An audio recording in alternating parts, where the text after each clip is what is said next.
last few years, baseball has put lots of focus on increasing the pace of play, since the average length of an MLB game is about 3 hours and 5 minutes.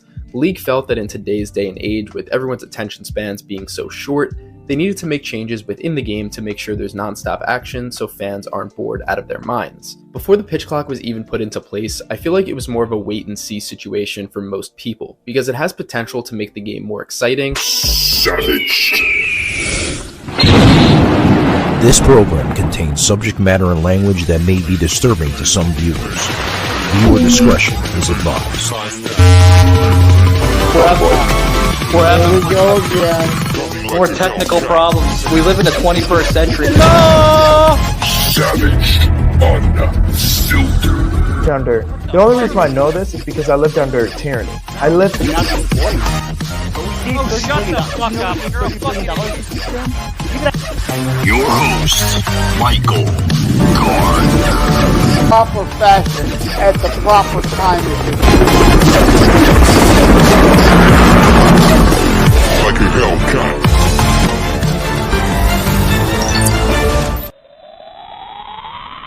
Hey guys, we made it. Alrighty, guys. Welcome to today's show. Welcome, guys. We got a good one here. We're gonna talk about baseball. I don't want to touch on it too much, but I want to touch on it just a little bit here. It's going to be a quick episode because we got to make some room for another guest that's going to be joining us here soon.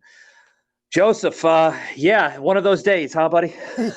Yeah, and none of us are even using an iPhone, huh? I hope not. I think our next guest coming in later today is actually going to be using an Android or something. So. Oh.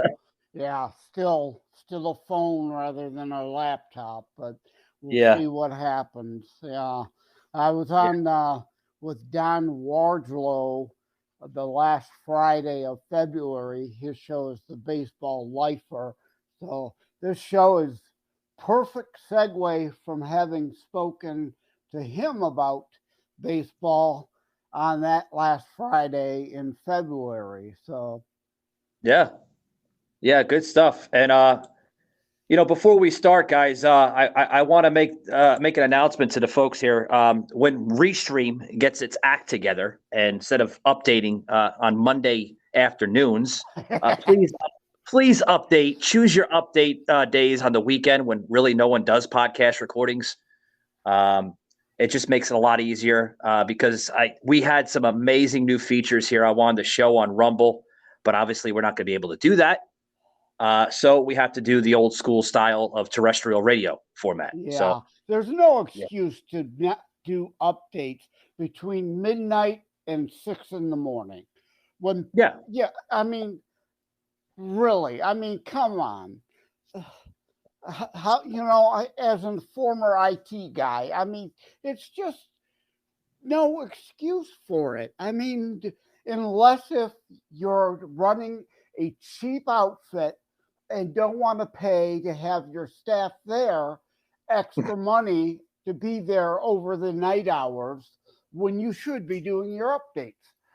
Well, it's a catching attention. We just looked into it because Restream, Joseph, they have a platform of over 5,000 podcasters that choose that network.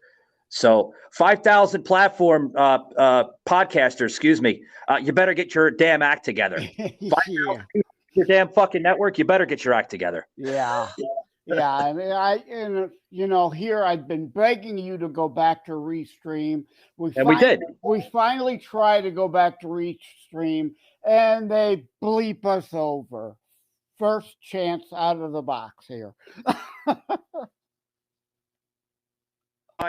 Our best here. I noticed Joseph coming in and going. Hopefully his Wi-Fi holds up there in his house because he's going through probably a snowstorm or something. I know Wisconsin's getting it. Our good friend Sauce couldn't join because he's having Wi-Fi issues and internet issues. So, yeah everything seems to be okay here. We are getting sleet starting as of like a half hour ago, but my satellite dish is still functioning.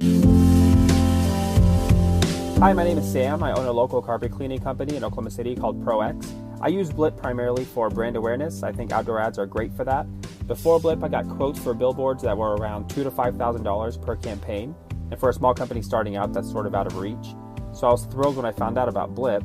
I especially like that I can set my own budget, I can change my ad anytime I want to. I had a logo change a while back and I had the new one up and running the same day.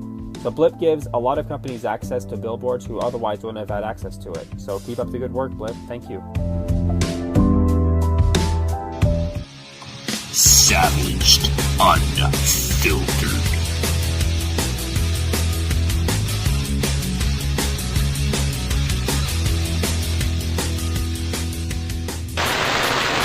So my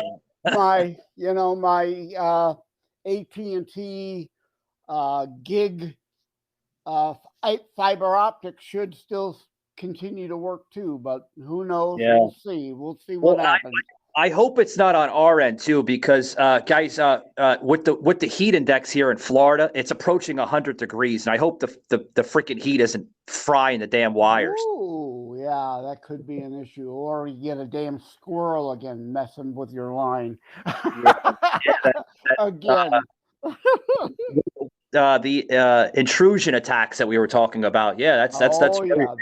And that too. Yep, that too. But like I said, when we tried to start recording the last time and we found out sauces without power can't come in, that's great because, hey, it's more time for me to hog the airwaves. Not great for me or us, Joseph. We're losing a show out of this, damn it.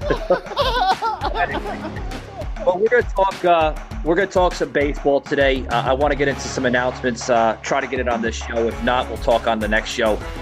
With Detroit picking up, I think they picked up a win just the other day against New York. That was a damn good game.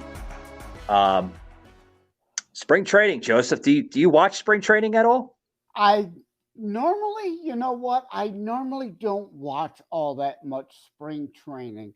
And part of the reason lately is because I do have Dish Network and they're still in dispute with Bally Sports Detroit, partly owned with Disney. So I don't get Bally Sports Detroit. I'd have to go to my streamer, Cody, use Cody on Fire Stick. And it's just not as convenient to do. And I'm just not that interested to go out of my way to watch those games. But, we're hopeful again that our rebuild has gotten a little further along this time. We got rid of Al Avila. Finally, a lot of people have been asking for him to be fired for many years now. So we've got, somebody else. I don't remember who exactly is taking over the reins of the front office. But yeah, I did see some of the New York Yankees Tigers game. I saw Tigers and Phillies just the other day, part of that.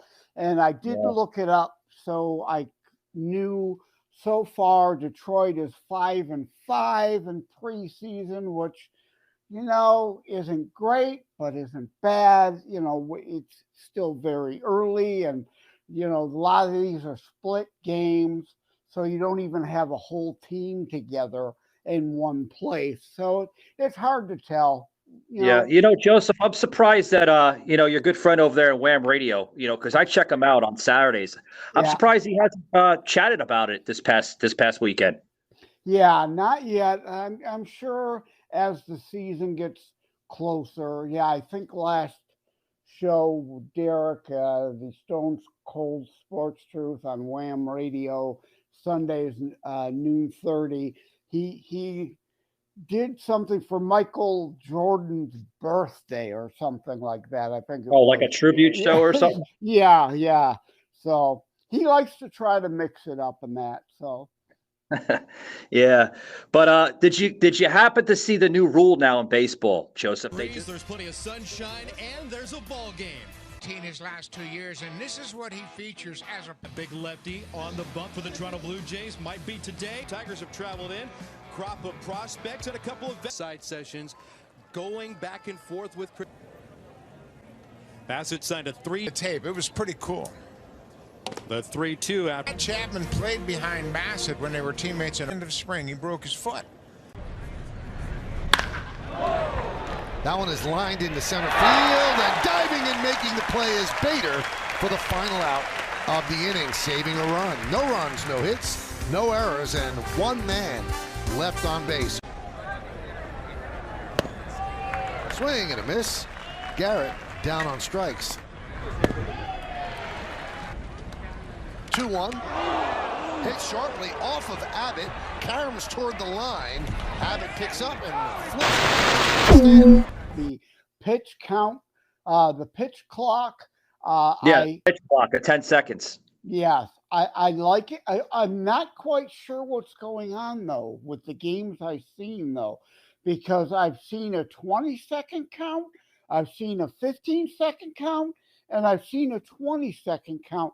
Now, I'm not sure if that's like maybe the home team gets less time or more time, or if they're playing games during the preseason here to see what they will actually do in the regular season. So I'm not sure if that's a hard, fast rule yet. I think they're playing games a little, but yeah, they're playing some phases on that.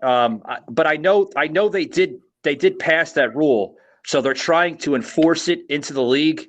And we've seen a little bit of that into the spring training games this past week. So, I seen that and I was like, whoa. Yeah, and I like it. I like it a lot. Now, as I said, when we were trying to restream, that isn't gotten aired yet, won't air.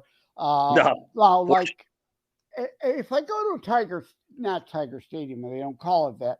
The old Tiger Stadium, which was Briggs Field, has been ripped down. The new Comerica Park, the Comerica Bank is the rights holder to the name of the park, but we pretty much still call it the new Tiger Stadium.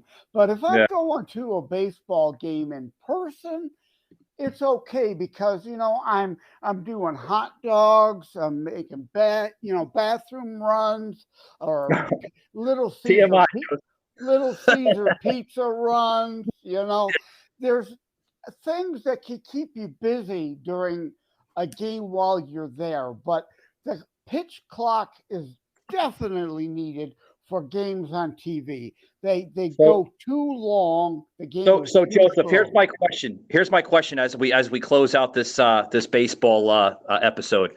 Do you think the pitch clock is a good thing for the Major League Baseball or no? Absolutely. I think it will be a big help for the game again, especially for when you're watching on TV, to get these games down to hopefully 2.5 hours again, like they used to be. Yeah, I hear you. Oh yeah. So our guest came in a little early. That's okay. She should be back in a moment. She's like just texting us saying, "Oh, is everything okay?" I'm like, "Yeah, we're just finishing up." Yeah, tell her to come back in again if she wants to have any say about Major League Baseball. Let's get a female perspective. Tell her to come back on. Yeah, well, we'll see what happens with it. But yeah, so you're saying that the Major League Baseball should enforce the pitch clock? Absolutely. I think that and other minor tweaks to the game are good and good. I see Valerie has indeed jumped in the room. So Valerie, if you can hear me, what is your perspective of rule changes in baseball, or have you not given a damn and not paying any attention to it? Well, I haven't paid attention to it. One of my sons is a diehard baseball fan, so if I need to know anything, I just ask him. Yeah. It's Valerie. It's definitely one of those mashup shows.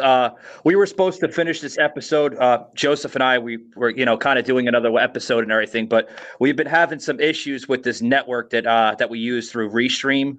They're doing some updates on it, so I apologize. I wish I could have you on video, but we have to go old school with terrestrial radio format. So. All right. Well, that's good. I can go with the flow. Whatever we got to do. All righty. Yeah.